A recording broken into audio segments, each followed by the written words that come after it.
M. Félix Tshisekedi a le droit de se choisir mis à Mabé, mais il n'a pas le droit de se choisir des mauvais collaborateurs. Comment on lancer autant de travaux, autant de projets? Au sein du conseil des ministres que chaque vendredi, nous avons décelé la faiblesse et la bâtiment.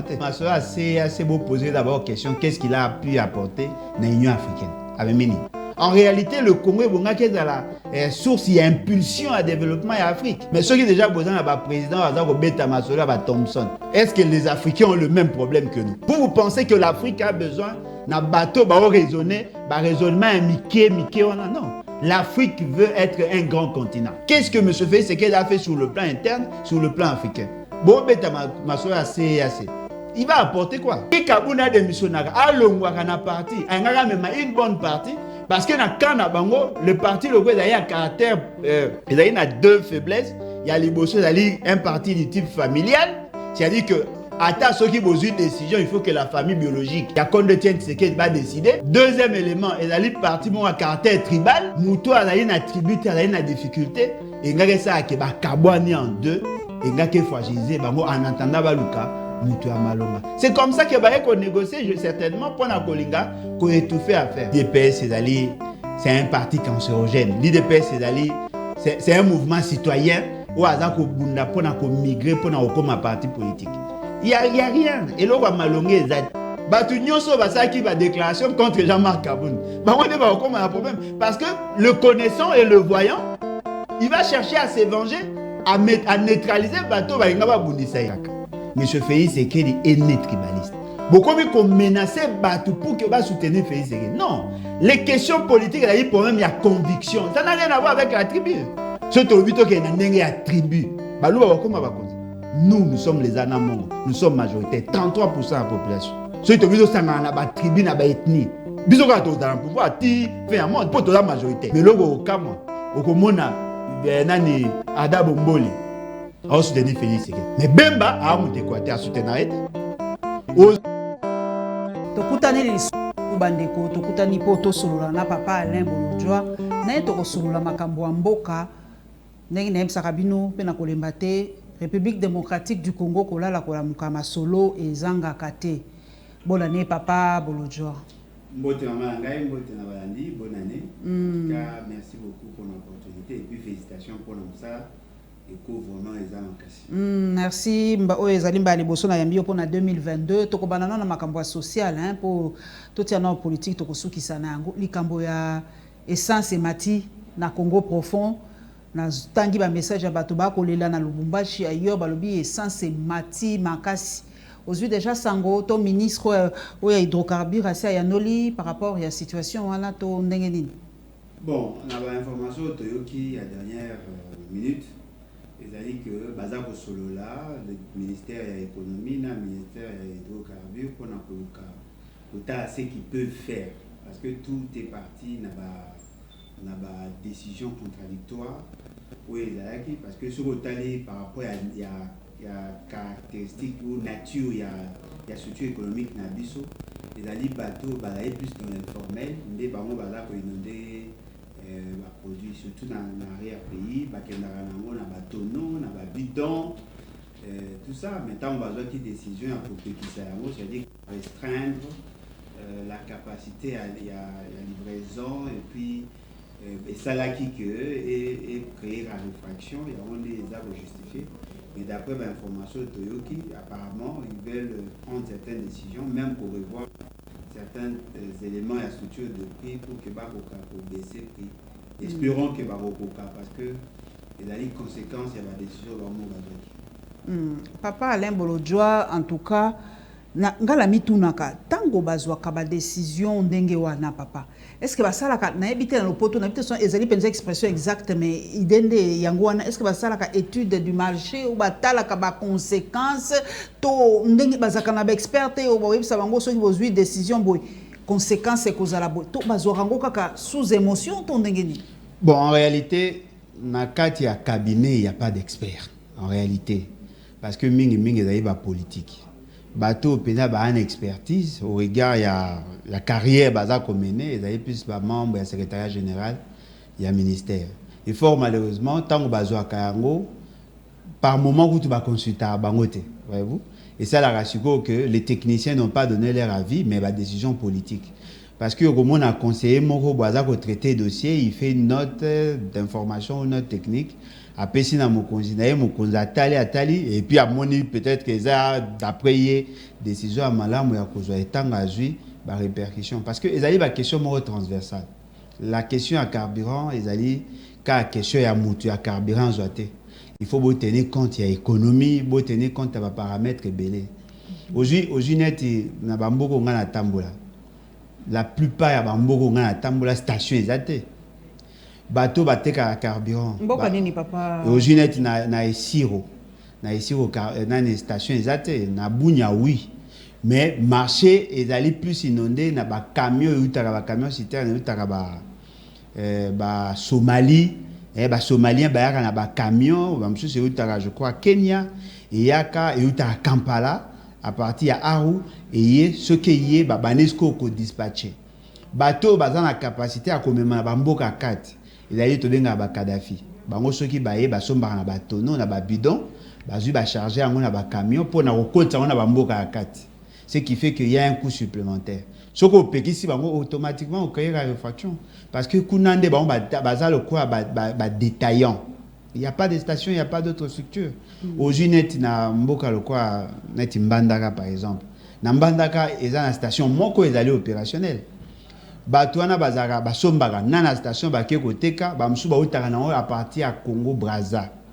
Nde bake ba sombi ba yena ba fi ba ye soko lobi ke pekisa mi ko tambisa carburant na fi automatiquement au bloquer tous les systèmes ya vente o ezala kana bambo kawana tu as pas na mona même chose et voilà donc même na grand Kasai bambo ke beye baza ko vivre grâce à ba ya ba Kadhafi wana nde to benga alors ce qui bo pekisi bango automatiquement ça crée la raréfaction et la raréfaction généralement ils ont la conséquence. Est-ce que Kadhafi na ndenge logique ya mosala penza légal to ndenge ni pour miki mosusu yali to ya kaka pona bato bazangi ba station de ba Kadhafi bazaka est-ce que na poto na France par exemple les États-Unis ba Kadhafi bebara bon en tout cas par rapport à caractère il y a produit wana parce que ils allaient ba produit ils allaient non seulement toxique mais ils koyokope là balingaka et ça la mana ba structure où ils allaient officielle où ils a respecter normes parce que OCC a kendarape kotala ceux qui besoin ko respecter normes et à conservation et tout ça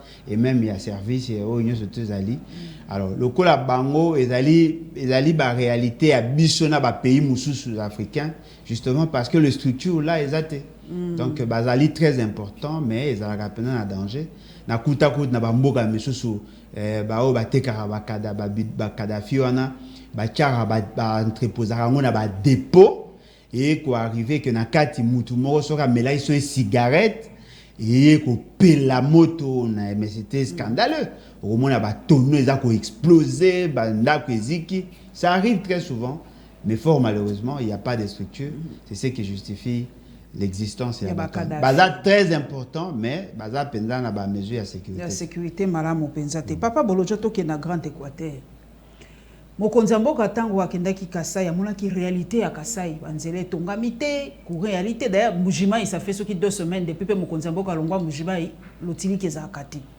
mokonzi mboka beti liboko likolo la mesa lobi alingi komona situation wana te na Grand Équateur tango akokende po ezali prévu akende na Grand Équateur papa est-ce que na tanini bakosala misala wana pona kobongisa pona tuni bato est-ce que Chile gelou na Grand Équateur ezalaki est-ce que na kati ya 100 jours basalaki quelque chose na Grand Équateur nazo yebate expliquer na bato yom tokendaka kuna image ali ndenge nini Grand Équateur ko vivre ndenge nini ku ya lima ya li banzele ya li to ndenge nini bon déjà bango bakendaka mingi na ba grand centre voyez-vous na ba grand centre ba okuta ba vestige ya colonisation mais fort malheureusement il n'y a pas de structure les infrastructures OESA na lutu koloba ezali ya kala bien que bato musu ba comment retonga tout ça mais la concentration mingi ezali na ba grand centre soko junet na ba mboka kati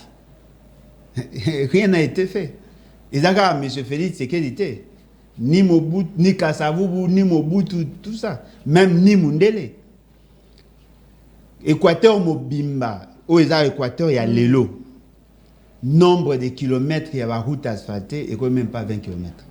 Ne me dis pas ça. Même pas 20 kilomètres. Mbandaka ya kananzela te. Non, nzela oyo grand centre moi muke. Ka mbandaka nde na oloba. Ka mbandaka nde na oloba. Nzele bandi ko bana la résidence à gouverneur ti na Bongonzo. Eza pas plus de 4 km. Aujourd'hui avenue Itela, pas plus de 2 km. Aujourd'hui avenue Yasanyama, pas plus de 2 km. Na ebité nzela musu na otanga wapi. Et ceux qui ga wana. Donc ceux qui basent à kilomètres et belé, c'est 10. Dans les 7 territoires de Tikali, 0 km. Nakena na Chouapa. Na Chouapa na Bwende. 0 km. Asphaltage des athées. Nzela goûte des athées. Baza enclavé. Bureau ya gouverneur. Et ça même pas bureau ya quartier à Bandal. Le gouverneur a un bâtiment à Mabé. Le ministre a un bâtiment à Mabé. Et fort malheureusement, il y a un daté avant l'indépendance. Les ministres, ont moto et puis en plus, il y a location. Le ministre a loué moto, a loué les policiers dans une moto. Le centre de santé, où ils ont réhabilité, les hôpitaux, ils sont sous-équipés. L'électrification, net dans un grand centre tel que Mbandaka, tu as un moteur, moi, à Shandong, un moteur, à chinois. Pelisi yango bakomi côté ka courant na banda ko moko la SNEL ce qui a lancé pour courant na la facturation est à $100, ce qui veut dire que baza na accès na électricité. La quasi majorité a mboka ya 4 baza ko vivre grâce à ba torche ba msusu ba koma osoma ba panneau ya mike na ba batterie ya mike. Yana zongo na yoki batie moi barrage ça fait depuis 60 ans ce qui combien ba moni lotili ki be neo na mona bilili. Bon 60 ans. Barrage à Mobaimbongo ça 60 ans depuis ça. Ba za de réhabilitation à barrage à Mobaimbongo. Non, na ebité soki ba sali barrage à Sika. Mais barrage à Mobaimbongo ça date. Courir zalaka na zongo non? Comment tout le temps natanga ki zongo na kanisa ki zongo ya ba Congo. Kuneza zongo, ezaka zongo. Na Congo central zongo. Prononciation kaka. Et puis voilà, prononciation kaka. Donc kuna eza barrage à Sika te ezali réhabilitation ya Mobaimbongo. Sincèrement, na éviter ceux qui va sali barrage à Sika. Ceux qui ont barrage à Mobaimbongo, ça date. Ça date depuis beaucoup tout est. Bien sûr. Ça date, ça a été financé par les Français. Ouais, balo eza ba chinois papa. Ba chinois ndé ba ça a été financé par les Français tant bon Banque mondiale mais soutenu par les Français pour desservir bateau RCA et ceux qui zongi lelo je ne pense pas que batongi central à Sika. Je ne pense pas. Tant mo konza mboka ko kende okozape kuna te ozamo équipe d'éclairage te. Ah maman sans effet. Na l'équipe d'avant ça fait c'est ouais pe oza o mona kuna ti. Mais ça y mabete parce mo konza so ke pas la bino poko lo ba réalité à kuna te. Ngana ke noib ça fait c'est que ma réalité. Bon wa mo kokati. L'actini. Que na wego ndima oza mais la fait c'est que pona Alex attend nga pour rien. Moi, je ne réfléchis pas comme ça. Ngana il sabino clairement. Ponanga, Félix c'est que sa place c'est la prison. Je vous l'ai dit. Naza na lobby à moi. Asani. Non mais mauvaise gestion Marambuto a sali. Faut dina été ba conseiller ba ko sa musa mala moté pilotage ezali mabe bato baza entourage na eza mala moté. Tu sais que bato sali ye muto za ko loba mikolo so bongisa embouteillage ko lobby alobi wa. Pour embouteillage par exemple lobby bo sala nyoso ka embouteillage sila. Aza ko loba ko pesa mitindo na ye. Alobi en papa Yolanda a été na conseil des ministres par exemple loba rappelle sa directive. Non mais voilà pourquoi j'ai dit c'est ça au fait les grands problèmes. Mais je fais c'est qu'il a le droit de se choisir mis à Mabé. Mais il n'a pas le droit de se choisir des mauvais collaborateurs. Ce côté un fonctionnement à Bango et même négligence à gestion. En réalité, le conseil des ministres, il faut harmoniser à point de vue et puis à décision. Parmi c'est sur base de l'évaluation. Comment on peut lancer autant de travaux, autant de projets? Vous savez, le conseil des ministres que chaque vendredi, nous avons décelé la faiblesse et la bâtiment. Depuis que vous avez entourage à Félix Sekedi, vous avez sanctionné combien? Non, mais M. Félix Sekedi est dans ça. Il est en train de nous distraire. Bon, de distraire le pays va très mal justement parce qu'il y a une insuffisance managériale. Mais Mbappé, c'est quand même qui vous conduit. C'est CDAO. C'est Azio Angola, là, on a Brazzaville, on va payer drapeau. C'est Kazan à moi, leadership, on donne au pays. La question à Beta Massola, c'est beau poser d'abord question qu'est-ce qu'il a pu apporter dans l'Union africaine avec Mini. Touche congolaise. Non, mais Mini, touche congolaise, oui, et Nini. Qu'est-ce qu'il a pu apporter? Le problème, Nini, l'Union africaine, qu'est-ce que la jeunesse africaine a causé là? Qu'est-ce que l'Afrique de manière générale a causé là? Et qu'est-ce que M. Félix Tshisekedi a préconisé pour résoudre ces problèmes? M. Félix Tshisekedi a l'équilibre quoi à mon pépé? A gotik à ta trace morote dans l'Union africaine. Non, mais attendez. Pour ça, on a dit que Batanga parmi les présidents. Les carapétiens ba trace. Yo zali maman journaliste. Les lorsque taille na basse ba femme forte au ba sa msala ba cité parce que prestation na yo ndé sali ke pesa le kum. Mais yo za ko le kum na fonction. Non, ba zo le kum na prestation. Asa l'autre. Là c'était l'Afrique. Aujourd'hui a commis na zone moko réduite avec un pouvoir réduit par le fait que là, il parle plus économie. Il apporte quoi? Parce que c'est que l'Afrique a comme problème. C'est ce que le Congo a comme problème. En réalité, le Congo est dans la source et impulsion à développement en Afrique. Mais ceux qui déjà besoin d'un président, Beta Massola, Thompson, est-ce que les Africains ont le même problème que nous? Ceux qui déjà président azako beta ba calcul ya ba kuluna na tindaki bango na kanya makase c'est ba loni 5000 tonnes ya masamu. Vous pensez que l'Afrique a besoin na bateau ba raisonner ba raisonnement mike non. L'Afrique veut être un grand continent. Il y a le problème, il y a insécurité na ba frontière, ils ont un problème, il y a terrorisme, ils ont un problème, il y a emploi des jeunes, ils ont un problème, il y a intégration régionale, les grands problèmes il y a Afrique, c'est ça. La commerce international, qu'est-ce que l'Afrique apporte? Comment booster l'employabilité à les jeunes et tout ça? Comment pousser les gens à entrer dans le numérique? Lui n'a pas cette vision. Il y a un gouvernement qui a la promotion à Thompson importé. Il y a un peu de signé moi Mokanda et l'exhibition de l'Openza ça c'est job description il y a ministère pour baser qu'on travailler depuis on a pas quitté Moussani ba ko ça. Maman, dites-moi au niveau africain qui peut nous prendre au sérieux?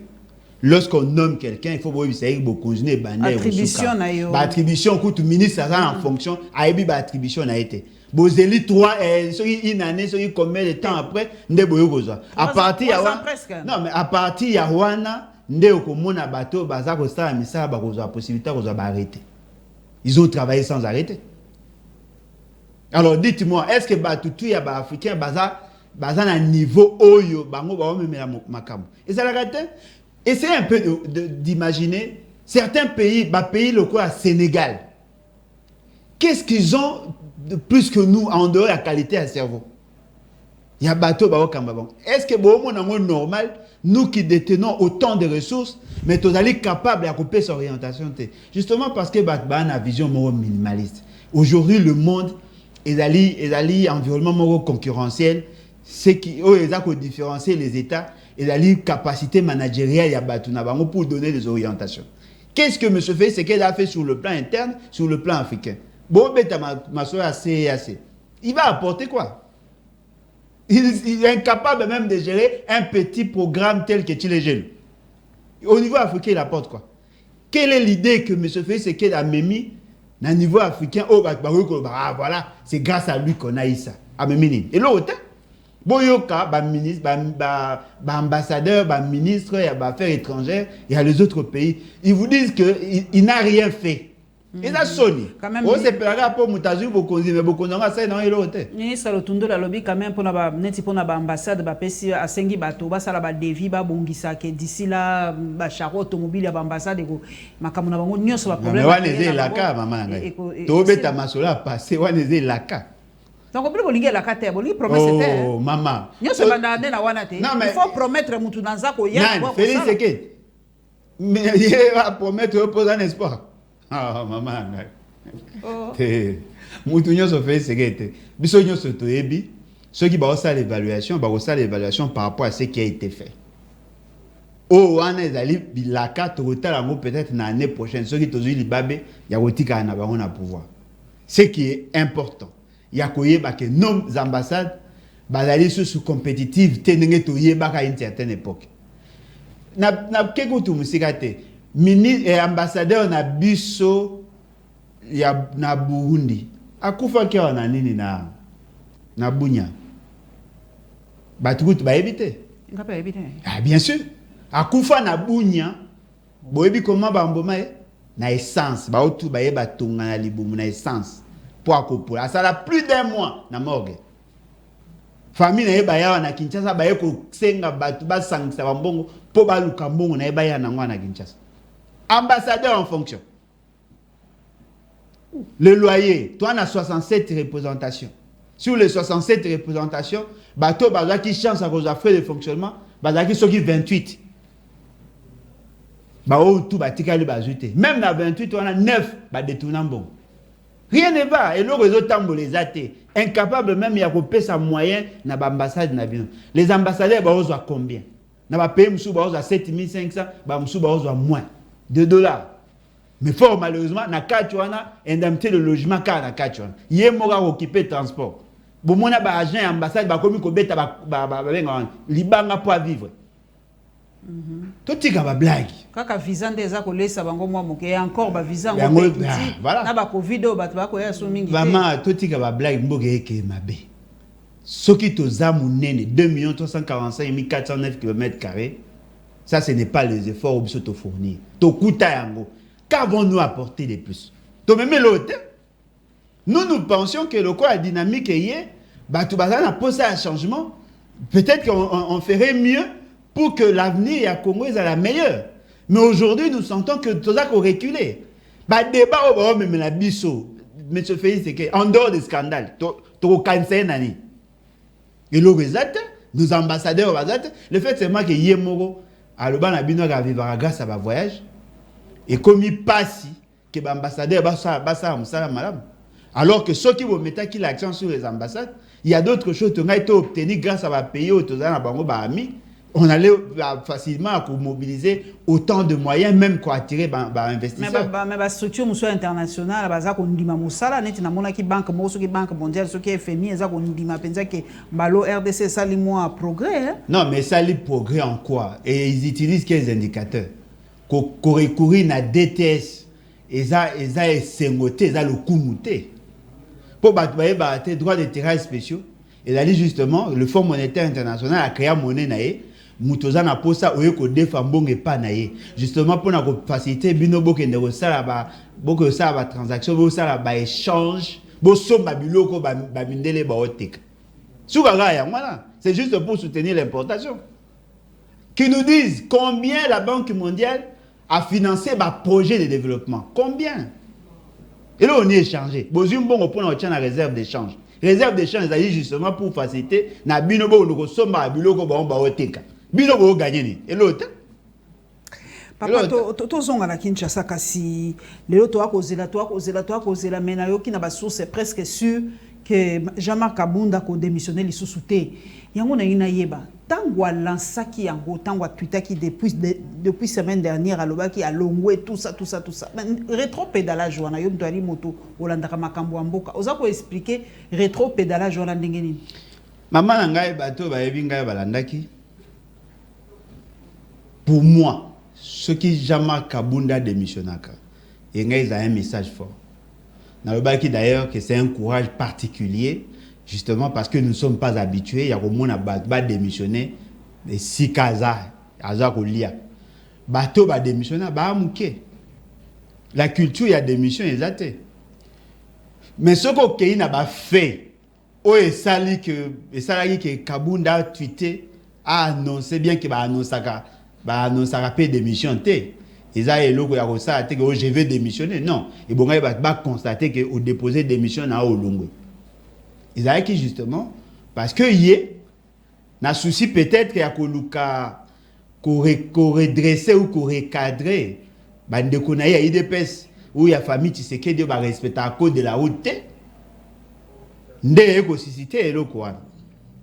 bazui ba désarmé agents membres nani GR. Nous tous nous avons condamné, bien que l'intention na yé qui malam au départ, mais agir na yende sali que batuba se pelana ngote. Et après, il y a un ordre qui a été donné par un civil certainement. Il y a kende ko tinda ba soda et pas na yé. Il s'est senti menacé, il s'est senti humilié. Comment yo dali deuxième personnalité à l'Assemblée nationale, Bino vous allez supposer à cause de la mieux protégée que les autres, mais au moins, garde républicaine, ils allaient commis pour la sécurité. Il y a M. Félix, c'est qu'il est ses dépendants, bah côté nanda kuna yo, bah saccager, bah violenter moi na yo, et puis bah zu bah tout no bah kenaba. Degré humiliation, on a ceux qui n'ont pas na place n'a démission. Parce que là, ils ont la qui ça cause vulnérable. Ils ont la qui ça que vous conduisez va payer ça, ils ont tinate. Il annonce et après bah obi non, ils ont qui compte ils ont qui piraté, mais c'est qui est supposé tissu. Il n'a pas à tuer du sous-souté. Mais batune ba olo bake ako démissionner parce que tout le monde balé mon anaki kuna batu baye ko lukaye batu baye ko encourager ko ebisa ya démissionner soki Kabunda démissionnaka au niveau de l'Assemblée nationale les gens n'allaient même pas sentir l'impact. Oh non, alors moi déjà pour incompétence.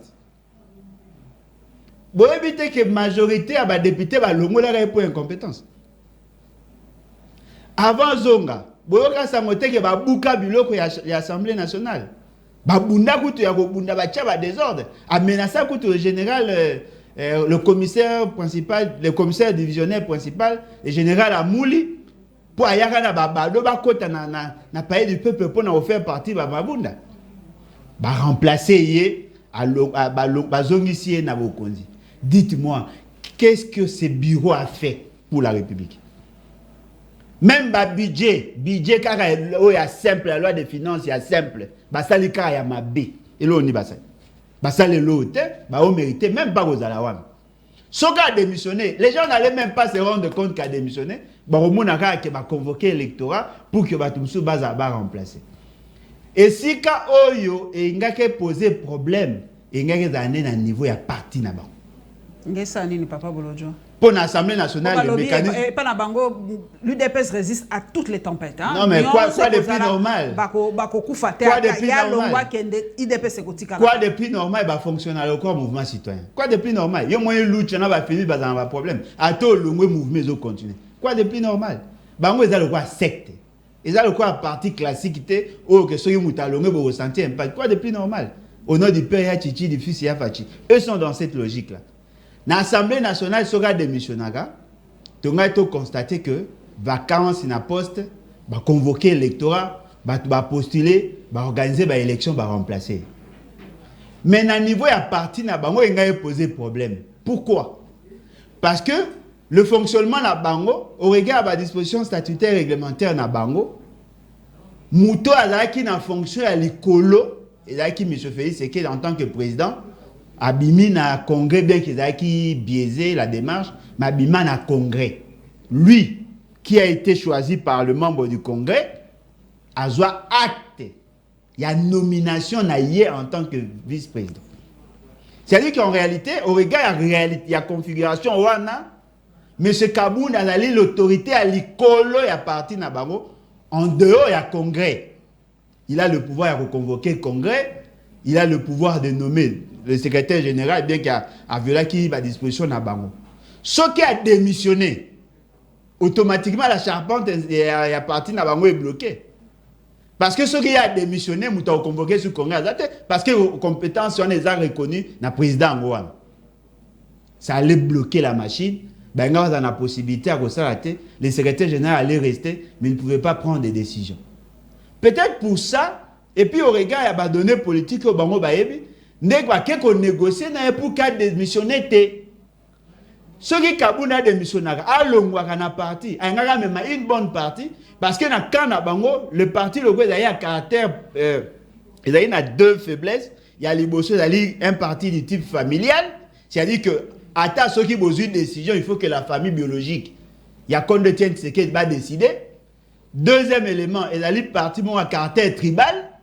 muto azali na tribute azali na difficulté et ngaka ça ke ba kabwani en deux et ngaka fragiliser bango en entendant baluka muto ya malonga. C'est comme ça que ba ko négocier certainement pour na kolinga ko étouffer affaire. Mais le baza ko yeba te zani ba malaise wana et ko continuer. Jean-Marc Abimi siko moi Pomba Abimo Makasi il en sort un peu plus regardé dans la situation. Non mais le problème est que Ezali a comprendre que Babimaka jamais la politique ou Bimambamo gagnant. Non, il a aussi perdu quelque chose. Information on sur Bachaki à la place publique contre lui. Les autres peuvent les utiliser. Neti Makambakare minier, Ozi, Makambuya, gestion à parti, Makamba dossier à Bambongo, toutes les informations Bachaki n'a pas. Besoin de là. Porter plainte, ceux qui gèrent reporter, famille paye porter, famille à maman. Na Congo, ce qu'on a en odeur de sainteté, en relation de sainteté avec Félix Sekedi. La justice ne peut pas vous attaquer. Justice on est au salaire sur le mais le quoi Azali va vous protéger et puis d'ailleurs la démarche vous est un peu lourde parce qu'il faut pas lever l'immunité, voyez-vous. Donc ce qui est vrai, à démissionner, la population a compris que l'UDPS c'est un fourre-tout. L'UDPS c'est un parti cancérogène. L'UDPS c'est un mouvement citoyen où Azako Bunda pour migrer pour comme un parti politique. Il y a rien et là on va malonguer exactement. Mais là, ça risque de passer ces années. C'est-à-dire que, à lobby, il y a un à lobby pété, qui est à démissionner. Mais, tu vas le qui déjà, dans mon Jean-Marc Kabound, Hitler, dégage. Tous ces jeunes-là qui ont été utilisés pour faire pression contre Jean-Marc Kabound, on va combien de problème? Tu qui va déclaration contre Jean-Marc Kabound. On va combien de problème? Parce que le connaissant et le voyant, il va chercher à se venger, à neutraliser le bateau. Il va payer le prix. Il va force du progrès, va soutenir qui dépend. Il va comme un problème. Alors, guerre entre la famille. Et aussi, il y a un arrangement politique. Il va menacer, il va côté un soda. Vous pensez-vous vraiment, dans cet environnement, vous travaillez bien? Répercussion à Nyon sur ma béwana. Vous ressentez un plus au niveau du pays. Parce que le conflit n'a pas et que se sentir dans l'institution, voilà. Bon, parti politique autour de Yukakawasi à Sali, siège Zali, carte des membres Zali. Est-ce que ça peut partir à solo? Bon, moi je pensais plutôt à Zala qui courant Moko, nek ba structure d'appoint au Bazaka Nayango. Et puis ceux qui bango kuna bazan na carte. Il est peut-être en carte. Oh, ba la carte était? Ba la carte était. Na ba ninga ba otamu ba réussite. Ba la carte était. Tout na ba carte des membres il est peut-être la carte. Na zo bisai da mouvement citoyen. Ba la carte était. Trésor Mwambaleka ko l'acception carte na yo c'est incroyable. Ah la carte. So ba na carte soit ya kala soit à kosi. Ba la carte était. Oh. Il est peut-être bon na ba minene, ba na ba minene était, ba na carte était. Ba rande moi ba mouvement citoyen ba lucha ba filimbi ba balai citoyen, c'est comme ça. Et le résultat c'est quoi yo papa? Nani asima Jean-Marc Kabound po bato bazolo bango mingi balobi mwana soso azaka soka vimbi seke mama ne ana se nani mama ya Kabound mikolo ba soutien nini ya koki kozwa selon yo po à tenir tête na UDPS à tenir tête presque na mokonzi ya mboka tozo comprendre te po bazo baza potentiel candidat na 2023 hein. Non mais po bazo zo mboka ngo loka ba blague mutuka Kabound aza candidat. Bon, c'est vrai, ceux qui Kabound a tellement à Félix Sekedi a tellement n'a reproché n'a voté à Kabound qui n'a voté Félix Sekedi. Mais entre les deux, non moins on t'a malonga on a rôle l'exacteur on a obéta masola candidature na été. Toi na maman, mboko ezalo kwa mboka mutazana azana coma, azana maladie grave. Aucun infirmier, aucun pharmacien en formation. Bon, on va pas ça va charge à payer. Et là on dit ba on maï ba rosa, ne bo mona ba rosa ni. Vous avez un grand pays, il faut avoir des grands esprits à la tête du pays. Pas ce que nous voyons là. Et là, quand ils allaient que, n'a pas ambition, parce que Kabound, il faut reconnaître, c'est quand même un animal politique. À Outakina niveau, il y a Amati, à commis secrétaire général, commissaire premier vice-président, ce qui veut dire que Nakati a parti, à Obobenga a parti Nabango, il s'est quand même battu. A créé un ancrage. Et d'ailleurs, il est plus populaire dans l'UDPS que M. Félix Sekedi. Moi, la Sphinx. Ah, voilà. Et là, on a le papéga et moi, c'est là tout, M. Félix Sekedi Azaranango, le fait d'être le fils biologique à Papa Né. Qui connaît Félix Sekedi en politique? Politiquement, qui le connaît? C'est là tout, Azaranango, pour Azamouna Papa Né. Mais attends, avant même comme président, les Bolodjo a circulé dans le monde entier. Azalaka chargé à secrétaire national en charge de la relation extérieure. Après ça, bango pour na oteka ba carte maman. Félix Sekedi a sa politique wapi? Oteka nini? Félix Sekedi a sa politique wapi? La plupart ya bateau mon na ba soutenir bango na niveau ya diaspora. Et ça bateau bazora faciliter au bord ngunda. Félix Sekedi a sa politique wapi? Azara sous-sectionnaire, Azara sectionnaire? Non. Mais n'y a un accident. Papa a koufi, moutaro pona ba poni na famille hier à s'intéresser politique bozo e wocha. Même na pouvoir ya président, même chose. Fait ce gars ça politique. Alors que Kabunda banana c'est biso to banana ba politique ya ba cellulaire. Tozo matati au comité coordonnateur à jeunesse. Mais il y a ça politique. À ça politique. C'est la tout na ezaka pour Azam moins Etienne Sekedi. Et là, on monsieur Zate. Mais Kaboul, c'est un animal politique. Ayebi comment qu'on jongle, comment on s'est m'embébélé. C'est qui est vrai. Il y a un bazar, le bazar, l'olendo, tazo betateur, l'obiso kingate, mais Félix Sekedi a comment mon condité pour na téléménagaye, tant que ça signature, il y a Genève, na tiaka pression, na télémaga, na pesa ultimatum, il y a un ba arrêter la signature. Il faut le Mbappé qui a kenda qu'on négocie na bato Kabila pour qu'il va comme à un niveau ba comme. Il doit dire ça. Tant que le bail que et vous voyez c'est que ça fait le pouvoir à Nicolas Cheval. C'est là où maintenant il négocie. Monsieur Kaboun, Azako Bossa n'a que Félix Sekedi a négocié avant lui. Les débats, la discussion entre Kabila et Félix Sekedi et Bandara Kala. D'ailleurs, Félix Sekedi a été entretenu pendant des années, bien avant. Qui a permis à Kabila de glisser qu'aux 2 ans? C'est Félix Sekedi. En quoi faisant? Mais les glissements, on les a dit impossible. 2016-2018, c'était impossible. Lorsque Batali na configuration a moni que IDP c'est ali, mais le quoi aspect que ça qui n'a problème à santé, ne ba ko approcher Félix Sekedi. Ngana senga na ba congolais, bo pousser pasteur Mugalu à loba un jour. Aïbi Sabino son rôle par rapport à glissement. Pasteur Mugalu azalaka mais bien sûr, à loba Aïbi Sabino comment ça s'est passé parce que hier Azalaki, c'est lui qui jouait le rôle des ponts entre Batamo Kabila na Etienne Tshisekedi. C'est ce qui a fait que Kabila a la possibilité d'approcher Bango, Bayokani na Bango pour na okende ba Ibiza et consort, et Félix Sekedi était, yenem t'apporta qui dossier. Ti ba komi kuna Bayokani, papa komi Koboya, ba komi ko luka ko négocier tout pour na ko convaincre. Kabila a eu le glissement grâce à Félix Sekedi, grâce à IDPS. Mututu a eu bien que premier dialogue les qui ba aventure, deuxième dialogue ne ngare permettre yo so mona bosali. Accord, bolobi kezali bobakisi 1 mois, mais boche adverbe toutefois. Bobakisi 1 année, boche toutefois. C'est-à-dire que boyebaki que Kabila a reçu en 2017, boche toutefois. C'est-à-dire avec probabilité à proroger, de Kabila a reçu la tine en 2018. Et ça a qui arrangement. Félix Sekedi quand il négociait pour nous comme premier ministre, jusqu'à telle enseigne que a conditionné entièrement à papa na poste de la vice-présidence. Il y a primature. C'est comme ça que yena chibala bayo kanate. Ce sont là des réalités. Oh, batunyo so baebi que M. Félix Sekedi n'est pas un animal politique. Il y a des accidents. Ce qui papa koufa kite a comme président à parti T. C'est simple. Kasi lelo pe otangi kombo Kabila mena moni pe awa baboya kende comme ceux qui témoins ceux qui nini babengisa ki baba basala renseignant kende penza po makambo chebe ao babi kombo ne tanga makimingi il fallait kende mena moni bapesi fin de non recevoir hein pour la nini. Maman ngai, je crois que tolobe loko wana bat ba boya comprendre. Notre constitution n'a pas prévu le mécanisme ya resambisa ancien président na ancien premier ministre. Moi, j'ai pensé que les intellectuels, surtout les juristes, comment on peut faire pour nous ressembler à Kabila.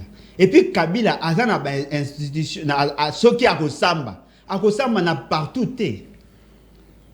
On peut Kabila pour nous ressembler devant un auditeur, devant un juge, où la constitution est reconnaître. Dossier à Tchébéa. batu baoze la Kabila ya kosamba. Mais les juges wana n'est pas compétent pour osamba sa Kabila. Ceux qui bo bengi comme renseignant, élément ni boko pesa ata ceux qui a sali témoignage à mabebo san. Bo kangai. Voilà pourquoi monsieur le bahana ba congolais, il faut que tu changes la constitution. Tous la constitution, la cour constitutionnelle, elle a un pouvoir kosamba sa ba ancien président, na ba ancien premier ministre. Aujourd'hui, personne ne peut juger Kabila. Ni même Matata, John Numbi. Ni Matata non plus. Hein. Ni Matata, ni Muzitu, ni Chibala, ni Badibanga. Batunyo so tour ba yena sima la constitution, ba we ko sambate. Ni John Numbi. Ba osambi sa yete. Azaki général. Azaki général, chef d'état-major général et puis azaki mokonza police. Non mais azana 4 étoiles. Ah OK. D'après maramuna bango ndenge ba s'organiser, il faut la juge, mais il faut la grade moko ou be supérieur na ye. A matin. A matin. Donc, eloko est livré. Il a eu qu'à battre Baozela. Alors que chez Béa, Azana Bisoto na posa, batu nyoso bazaki impliqué dans le dossier à Chebea, baza la juger, baza la condamner. Mais il faut qu'ils aient la refondation de l'État sur de nouvelles bases, avec une nouvelle constitution. Toyeba que juge naturel et ancien président, c'est la Cour constitutionnelle. On peut juste mentionner que cette phrase, mon kaka. Et vous allez bien pour que, même un mot, et vous allez bien que tout ça, pour que Batunyo se fasse qui m'a bé, bas la possibilité au Samba. Kabila ne viendra pas. Et Nayoki même, d'après Makamde Bandai Koloba, c'est comme si même le témoignage, Ouana ya Mouto Atangay Kabila, on débat on dit maïté. Parce que rôle naïe, na place ici à Zalaki, Kabila ne pouvait même pas l'appeler. D'après Nere Batbaolo. Même pas donc, il y a des cosmétiques, des sensationnels, fort malheureusement. Et pourtant, il y a que Kabila ne peut pas être innocent dans le dossier. Papa, tu as dit ça, tu as dit malin, maintenant tu as dit que tu as dit malin, Likaboya, Babus. RDC Zaka na Kinshasa ba rétropédalage mutako sale loko après rétropédalage sali bo rétropédalage lelo ezako la sa force ya ba réseaux sociaux pour la nini d'abord ba bandaki ko tie Fiji ya mokonzi na ba biso ba pesa ki o ba pesi ba étudiant et pour la nini ya longoli yango pression ka ya ba réseaux sociaux maman ngai cette question ya mamba ba bus ezako relancer plusieurs débats ngane na omone ya monsieur Félix Sekedi. Un jour, Boyo a salimbo mo a soit photo à moi sinae, soit il y a papa nae, soit il y a koko nae, soit photo nae mo. Et bandara boy. Et bandara boy. Comment ça peut se faire? Yo sombi bis na l'état, bozu ba photo na bino boche. Mutalo bate que Félix Sekedi a yeba ite. Félix Sekedi a yeba ki. Parce que photo bo moni ya ba bis wana, to mona ki a déjà bien avant. Bona ya wa. Quand na réseaux sociaux na bango wana.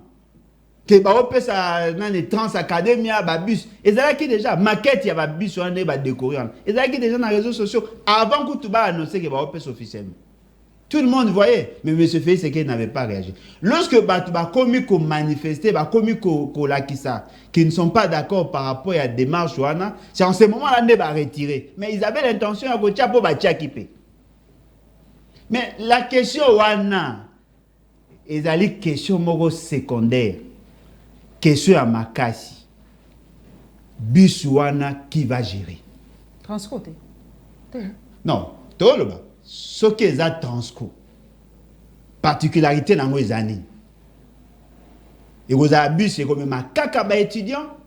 Tout comme ma moutounio, son ba étudiant y compris. Vous avez peut-être étudiant, tu vas professeur na bango, ba zangi tout cas. Transco est ko gérer biso ba étudiant ba mata na ba professeur kaka. C'est ça, Transacadémie. C'est ça qu'on a étudié. Non, mais bon, nous capons, parce que ces gens ici, bah, sérieux. Et là, il faut te dire, société Transco. Il y a une société commerciale. À foot, il sera bus, il y a 500 francs. Alors qu'en réalité, bon, il y a 1500. Le code a pris et social, bah, l'État a suppléé à Kanaba des équilibres à la trésorerie, en leur donnant la possibilité à avoir un carburant. Ils vivre grâce à vivre dans bonbonne à l'État. Transco a foutu ça bien à 500 francs. Mais Transco est incapable de payer ses propres agents. Il a barrière à salaire. Mais a foutu ça. Transco, ce que c'est belé, c'est 500. Bien que déployer sur tout, ceux qui ont belé, c'est 500. Ils font payer, mais ils sont incapables de soutenir, de prendre en charge les charges d'exploitation de la société. Alors que va foutre ça. Bosombi bis, oh, bolobi, que va étudier, va rematara. Tam sou va rematofele. Encore étudiant? Non, mais ceux qui étudient à rematofele, la question que nous devons nous poser, qui va prendre en charge les charges d'exploitation? Mbongo bakozwa pona refuta, et c'est un carburant, et c'est un mafuta, ba pièce de rechange, le personnel, ba étudiant, bazana 26 provinces. Et ça va pas à Kinshasa, hein? Ah, au cas pour Kinshasa, les 600 wana. Bon, ba étudiant, bon ba étudiant à Kinshasa. Na qui coûte ba étudiant baza. Même si vous pouvez va. Non, mais voilà pourquoi j'ai dit ceux qui bateau ba osa maramba pena baza kosa maramuna na souci ko aider mboka ba beti libanda. Maman nanga ceux qui botini ba bus na ba province. Il faut boza nzela pesa problème. Il faut boza na ba place bo bomba yango. Il faut bocha équipe moko ya gestion. Boza na moi ba tout moko ba responsable il y a ba province. Chaque bus il faut au moins 4 personnes, 2 chauffeurs, na 2 bateaux ba okende ba contrôleur. Aujourd'hui, bateau va travailler dans le bureau, dans la location. Ce qui veut dire que l'État, en sus, il y a bus.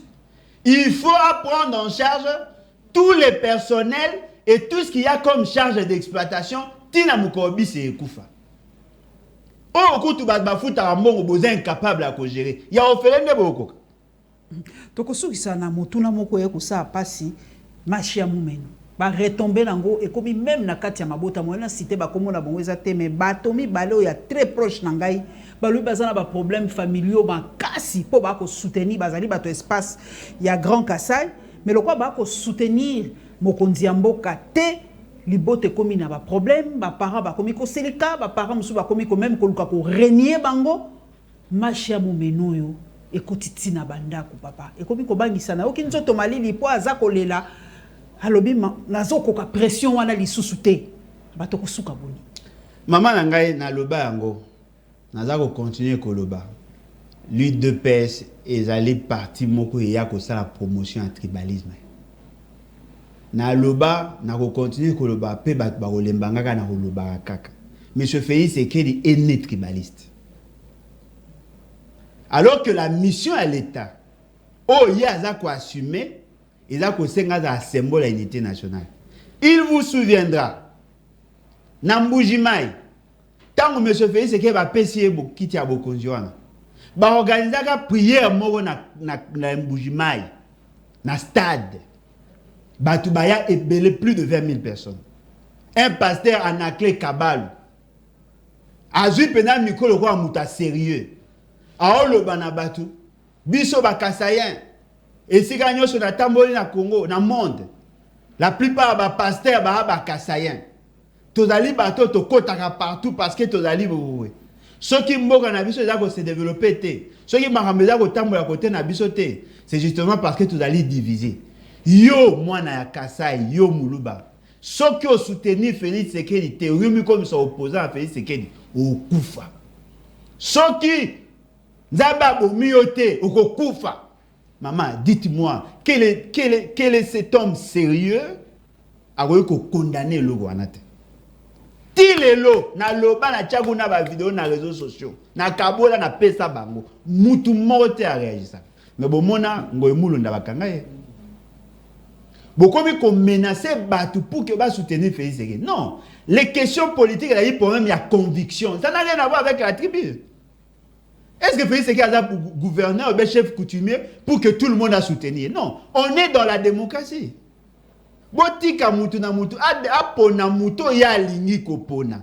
On ne va pas choisir des gens par rapport à la tribu.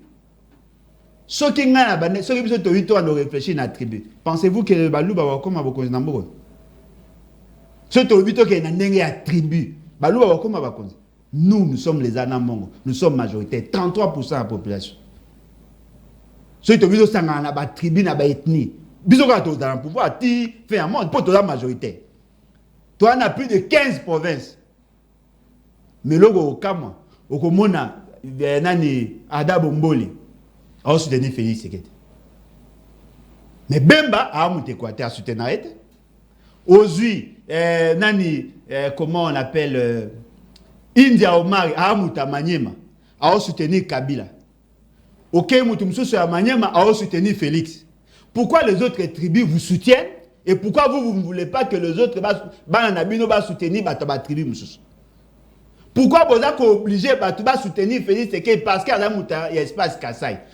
Aza gouverneur, Aza colligaz à la présidente et de ce fait, vous avez voté par rapport à la conviction.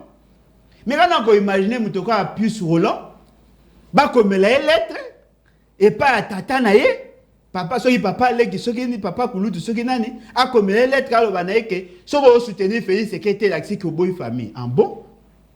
Si vous famille na bino, il y a bino. Ou ya bino mukoni bino boza appelé boza candidat famille Tshisekedi soutenir bino boza na ambition boza ati faut ka bino to soutenir Félix Tshisekedi même si boké na esprit ya Kasai na Kasai batamaye le bazati boko boza ba François Mwamba bozu ba Delice Sanga bozu baluba maye le pe bazati pour il faut bo soutenir ka Félix Tshisekedi soka zayi ki azo koka aza peut-être azo na ba tout oyo ko servir mboka mutako ko soutenir a soutenir ka poza muluba Kacha Lazare candidat na Mboko, va soutenir. Combien de Kassaïens, combien de loups va postuler dans la nationale? Va soutenir. Et la question au nom du père Yachichi, du fils Yafachi. Ils sont dans cette vision-là. Ils considèrent qu'Étienne Tshisekedi c'est un dieu. Il faut la vénérer. Alors que Étienne Tshisekedi était avec Kalonji Molopwe, mais il a trahi Kalonji pour soutenir Mobutu. Kalonji était aussi candidat, il était aussi président. Namboka Moro na sécession kassaïenne Azalaki. Mais Tshisekedi a trahi Kalonji pour soutenir Mobutu. Mais Bino Boligi que tous les kassaïens va soutenir Kaka Félix Tshisekedi. Non. Boluka, Moutou Amalunga, au Monique sera commis président, même tension à battre va na diminuer. Oyo kozala te ka poni ba conseiller bato bazaka bato achekula ba tout ça après si ba responsabilité ba détourner mbongo mais muta ko beta et puis papa et famille au commis lettre au rang dans le public Kokam. Merci papa Bolodjoa. C'est la soni vraiment. Merci papa Alain Bolodjoa, merci en tout cas au pesa bonne année tous ans na mois de janvier pour to kabona na mois esengo po esalinga mois malili moke. Contrairement à M. Félix Tshisekedi, il y a peur d'espoir. Oh, le qui est mot qui est koufa, n'a sa peuple congolais. Psycho on est au monde en situation tout ça. Ba égyptien bo monde na ba Félix Tshisekedi, ba Kabila, ba onyo so bo monde na ba ngo insulté. Ma condition bo téléma. To senga na bino la révolution l'article 64. Pour nyoso bo zela, bo zwango jamais pas Félix Tshisekedi. Abeti bino ba programme nyonso ya mabe et simbité. Programme à 100 jours échoué. Pays programme alimentaire d'urgence échoué. Programme de lutte contre la pauvreté et les inégalités sociales échoué. Programme Tchilegelou échoué. Programme même il y a gouvernance au Bachaki na Assemblée nationale ba échoué. Ayeko bete la bino siko prise à souka. Programme à 145 territoires. On a pendant maman na chekula. Boye ba déjà que échoué parce que il y a un cadre de la constitution té. C'est que nous pouvons vous demander, botelema comme un seul homme. Zamba Zalokumu Bandeko, bonne année, Lissoussou, bonne année au 2022. Merci na papa Alain Bolodjoa, bonne année na ye. Bonne année maman. Merci, Tokukuta Nambalasima, Nzambe Abenisabino, Abenisape Biso, Lokola.